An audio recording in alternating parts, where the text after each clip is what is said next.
Okay, good day po sa lahat. Muli, nandito si Sir Jiming para magbigay ng kanyang opinion, ng kanyang salubin sa mga trending issue sa kasalukuyan. Magbigay nga tayo ng ating opinion at saloobin tungkol dito sa mga reaksyon ng ilang senator natin in connection doon sa paghuli kay o yung attempted paghuli kay Pastor Kibuloy, kasi attempted dahil hindi siya nahuli. Siguro dahil hindi siya nahuli, probably mayroong part 1, part 2, part 3, so whatever it is, ano? Okay. Ngayon, sa palagay ko, medyo parang hindi balance yung pananaw ng ilang senator ukol dito. O hindi parang fair. Sinasabi nila unfair yung yung pagdakip sa kanya dahil overkill, use of paggamit ng fiersa na hindi na kailangan and so on, ano. Okay, so ang masasabi ko naman, ang mga senator na ito ay hindi fair in connection with this person, in connection with his case. Okay, so ito ano, unang-una, itong si Kibuloy ay may kaso sa Estados Unidos. Dahil dito siya ay wanted ng FBI ng Estados Unidos, Bureau of Federal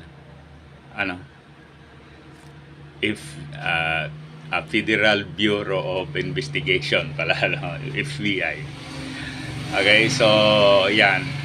Ngayon, bakit siya wanted ng NBI? Dahil may mga kaso siya, maraming mga complaints sa kanya. May money laundering, human trafficking, may rape, mayroon pa at iba pa, no? Okay. So, supposed to be dapat tutulong ang Pilipinas para madakip ito dahil sa pagkaalam ko, ang Pilipinas at United States ay may extradition treaty. Sa pagkakaalam ko, ang extradition treaty ay ganito.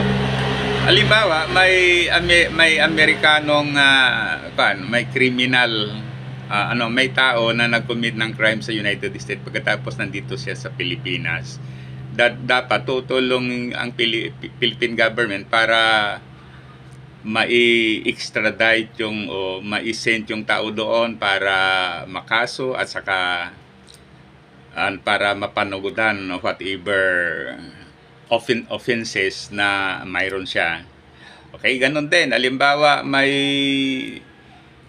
criminal na may tao na nag-commit ng crimes dito sa Pilipinas, nagtagpuan nandyan sa United States. Then the United States government shall do something para maibalik yung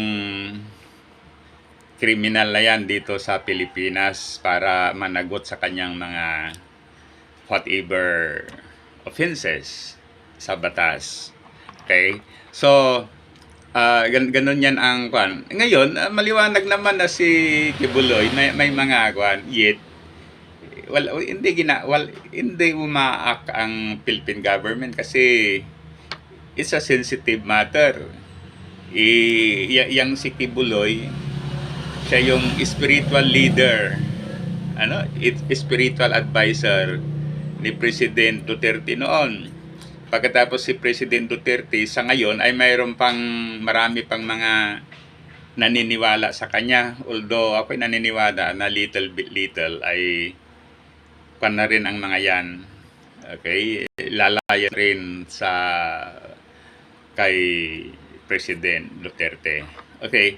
Kaya ngayon, beside that, marami din yung complaint tungkol kay Pastor Kibuloy dito sa Pilipinas mismo. Okay? In fact, mayroon yung mga hearing, Senate hearing, hindi siya sumisikpot, binabaliwala. Pagkatapos, mayroon din court hearing, hindi rin sumisipot. Yan po, parang baliwala lang ang mga ito sa kanya. Kasi sabi nga niya, siya ang may-ari ng universe. Kalokohan nga itong taong ito, no? Ikaw ang may-ari ng universe. Ikaw ang may-ari ng kaluluwa. So, ganun yan. So, in other words, talagang parang pinagtatawanan lang ni Kibuloy yung mga sinasabi ng Senate at saka sinasabi ng mga korte dito sa Pilipinas. Bali, wala lang yan sa kanya. Okay. So, therefore, sana itong mga senators o kahit congressman o whatever it is, being a Filipino na bahagi na kanang body politics ng Pilipinas, dapat pag binabaliwalaan ni Kibuloy yung mga batas, dapat din tayo, we have to react kasi ang this is my personal opinion, ang estado dapat yan ay samahan ng mga mamamayan. Okay, yung will, yung direction, yung gusto ng mga tao ay pinagsama dyan sa government. Primary purpose for the good of everybody. Okay, kaya halimbawa, binabaliwala yung sinasabi ng ating government. So, dapat masasakdan din tayo. Parang yung halimbawa, ang tatay natin binugboga, siyempre bilang anak. Then, you have to do something to protect your father. Okay? So, ganon ang sitwasyon. Okay. Ngayon, imagine going back to that incident in Davao. Okay. So, pumunta yung mga kapulisan doon to serve a court order. May order ang korte. Sabihin na natin na arrest warrant o pagkatapos wala yung search warrant, siyempre i-arrest mo yung tao, dapat pupunta ka doon. Yun ang pananaw ko. Okay? So, in other words, kung pumunta yung mga kapulisan para kanyan, dapat walang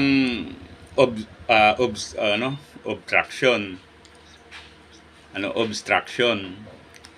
Okay? Ngunit, imagine, yung mga kapanalig ni Kibuloy, so, nandyan, todo suporta sa kanya. Sa palagay ko, yun, obstruction of justice yun. Sa palagay ko, tama lang yung ginagawa ng mga pulis. Okay? Ngayon, itong mga ilang senator, dahil nga, siyempre, kaibigan nila si Kibuloy, mabait daw sa kanila, kaya sinusuportahan nila. In fact, itong si Senator Padilla ay humihingi ng investigation doon sa pagpasok ng mga kapulisan dahil yan daw ay overkill. Okay? Ang nakikita natin, hindi overkill 'yon. Ang nakikita ko, over OA. Over OA yung senator na 'yan. Kasi, so, ginawa lang ng mga pulis yung kanilang trabaho. Okay? Ito pa, no? Ngayon, kung nagko-complain itong si Senator Padilla dahil sa pagdakip kay Kibuloy, attempt na pagdakip, bakit siya hindi, bakit yung mga nagko-complain about sa kay Kibuloy, baliwala sa kanya. So, yun ang unfair. Yung kanyang favor kay Kibuloy, samantalang yung mga victims ay baliwala sa kanya. So, grabe. Dapat tayong mga Pilipino, pipili tayo ng mga officials na yan. Wag nating iboto yung ganitong mga tao. Sa tingin ko lang, talagang very narrow, very shallow yung otak nito. Hindi natin sinasabi na magaling tayo. Kaya lang, talagang ganon ang nakikita natin. Okay? Kaya, next election, huwag na natin suportahan ang mga ganitong kandidato. Iboto natin talaga yung mga may pagmamahal, may parang may something na gustong gawin para sa bansa natin. Okay, muli, thank you. Sana i-like at saka subscribe sa ating YouTube channel. Abay, mga Pilipino.